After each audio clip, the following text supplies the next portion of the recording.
Hello there. Thank you all again for joining me. My name is Jonathon Culver, and this time I wanted to talk to you all about back pain.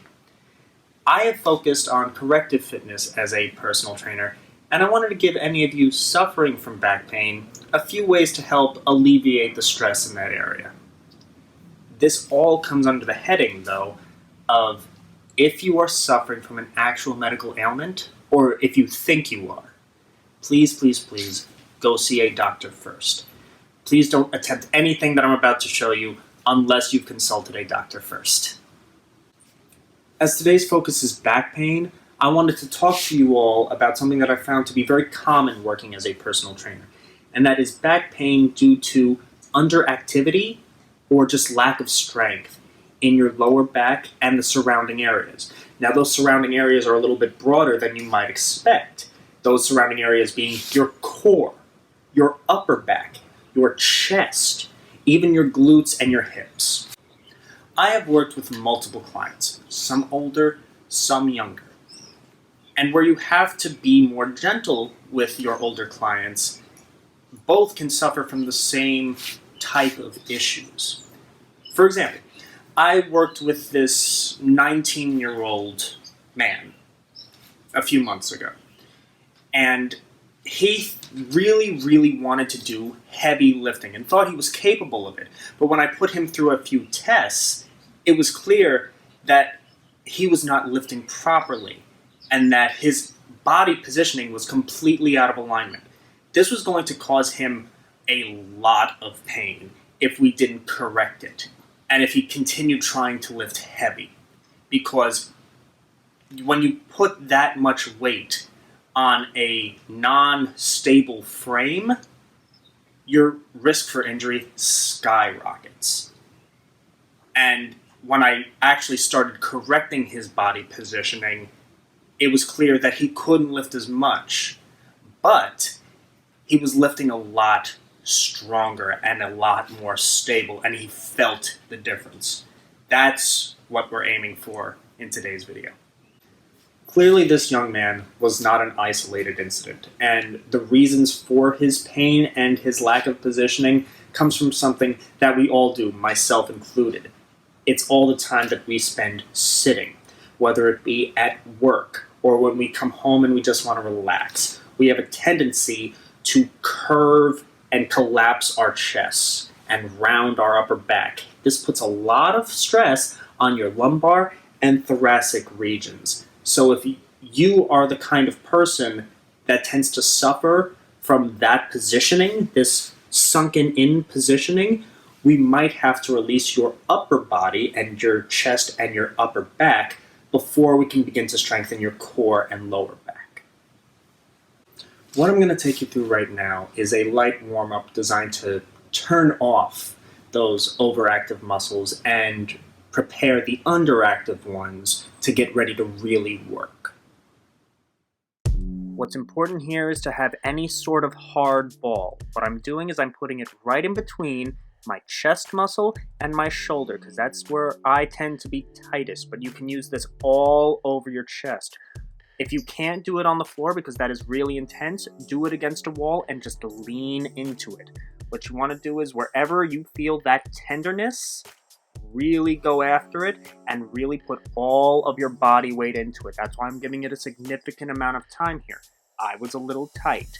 If you're that tight, do it as long as you need to.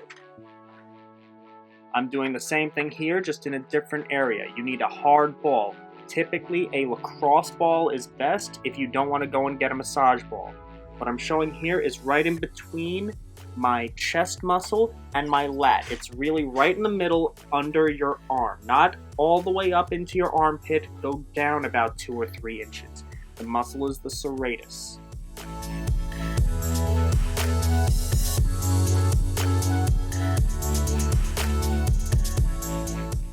Now what I'm doing is I'm taking a foam roller and I'm getting that back muscle, the big wing muscles on your back, your lats. I tend to do it at about a 45-degree angle, so I'm leaning into it even more. And just like with anything else, if it's really tender, give it the time that it needs to loosen. It would be awful if you try to get into the main part of your exercise while everything is still tight. So if the main part of your routine ends up being that you need to take more time to release those overactive muscles, then listen to your body, because that's what you need to do.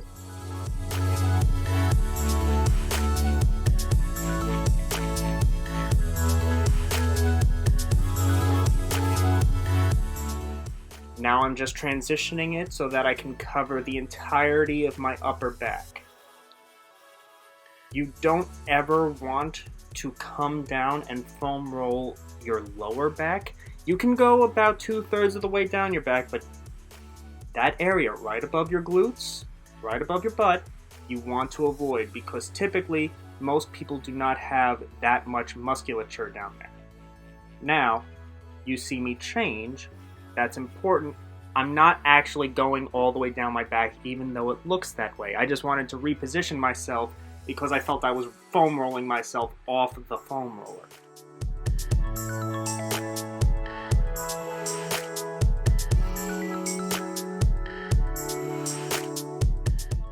Again, just give it as much time as you need. Here I just take the foam roller again, and I'm doing my calves and my ankles. If you want to, you can even take off your shoes, just so that you can really get down to your ankles. Some shoes come up a little bit past your ankles. Really just give it as much time as you need. And what I did here was, if you need extra pressure on those muscles, you can put one leg over the other and really just sink into it. But it's also important to keep your core tight here, because I'm lifting off the ground. I'm not sliding on the ground. My butt is off the ground. Keep your shoulders down and your core tight, because you don't want to ruin all the hard work you just did releasing those muscles. Here we're going back to the tennis ball. Even though it's not a tennis ball, it's just very, very hard and looks like that. You want to aim for your hip flexor. If you don't know where your hip flexor is, all you have to do, and what I was trying to show, is just lift your leg, and where your leg bends at the hip, that is your hip flexor. And you want to do this again. Lean into it with all of your body weight, or as much as you can handle. It might be really, really stressful. Just listen to your body. It's better to do this with a hard ball and not a foam roller, because the foam roller could put too much pressure on the entirety of your pelvis. You want to really focus that intensity just on your hip flexor. Do one at a time.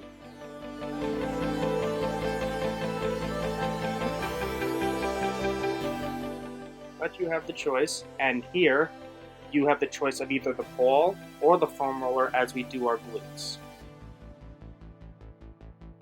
I typically tend to use a foam roller because I like to be able to rock back and forth, so to speak.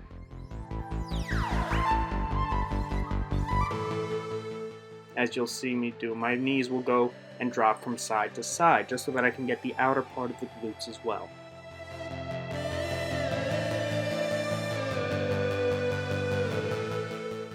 Feel free to keep your shoulders a little bit further back than I was, but again, keep that core tight.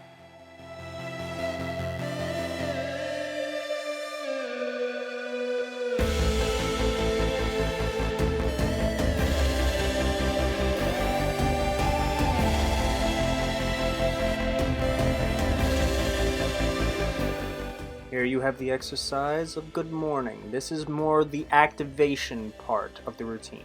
You just did the release, now you're doing the activation. All you're going to do here is keep your legs straight, keep your core tight, and just lean over and stand back up. Your legs should not be bending, and your back should not be rounding.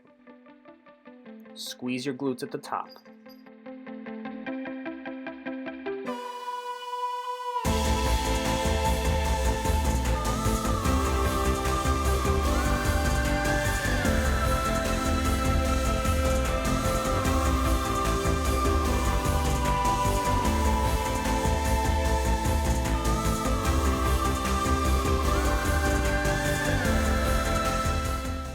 Here, you have rear standing leg raisers. All you're going to do is keep your core tight, your back straight, and just lift one leg back. Really pull from the glute. I don't want you to be bending your knee during this. Just pull from the glutes as far back as you can go, hold it for a second, and then let it come down.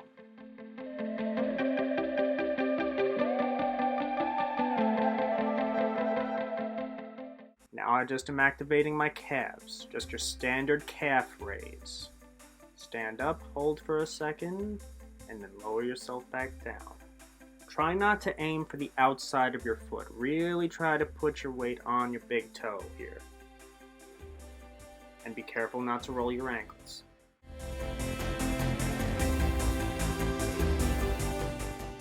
Here's an activation called YTAs. All you're going to do is stand up, keep your core tight, your legs straight, your back straight, your shoulders down, and just go from Y, which is your arms up in the air, T, which is directly horizontal to the ground, and A, which is your arms down by your sides, and you're going to pull back from your shoulder blades. Give it a second, and then come back to center.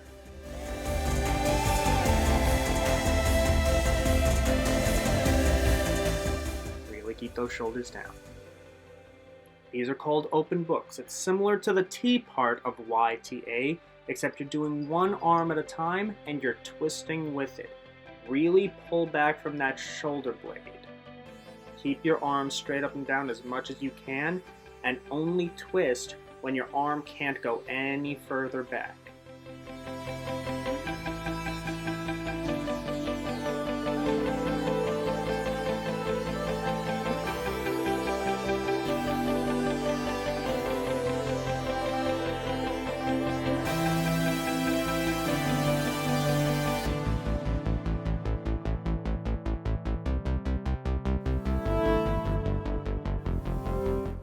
At long last, we get to the strengthening part of the exercise. This is the same thing as the standing rear leg raise. I'm just lying down to give myself more resistance. You want to do each leg 10 times. Really focus on not letting that knee bend.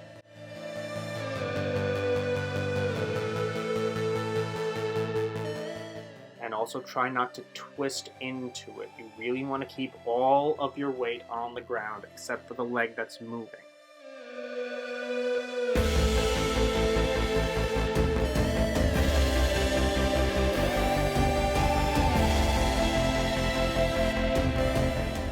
Here you have an assisted back hyperextension.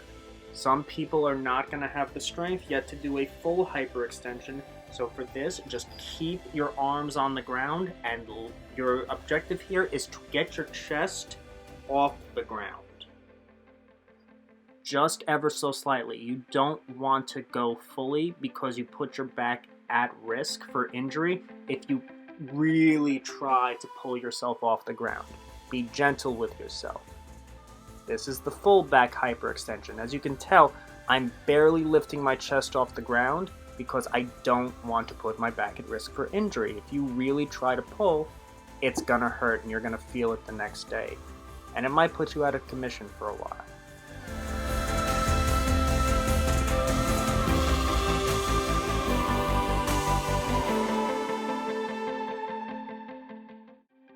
This is just a standard lying down leg lift. All you want to do is take your legs, lift them to 90 degrees above the ground, and lower them back down. If you can't do it without having your feet hit the floor, it's okay to let your feet hit the floor for a second and then do another one. I tend to prefer not letting my feet hit the ground so that my muscles are constantly under tension. Keep that core tight. And try not to lift your head off the ground. This is a reverse crunch. All you have to do is lift your legs up about a foot off the ground, just like you were getting ready for a leg lift, but then bring your knees to your chest. It's okay if your lower back comes off the ground a little bit. Try not to let your feet touch the ground.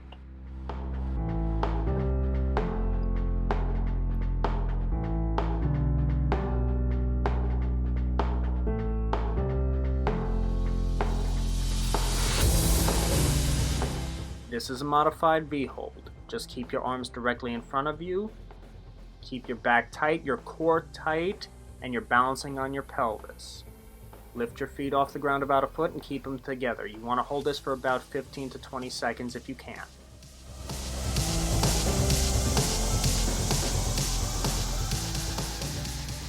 As a final thought, if this is the kind of pain that you suffer from, it won't be handled overnight. But if you stick with this routine, if you do it every couple of days, or 2 to 3 times per week, you should start to feel a difference as you build up strength in your core, your lower back, and the surrounding areas. However, if you don't start to feel a difference, please comment down below and I will be happy to suggest some alternative exercises to try and help you strengthen those areas. Because in the end, I really just want you to feel better. If you found any of this information useful, please like and subscribe down below. I look forward to working with all of you more, and thank you so much for watching.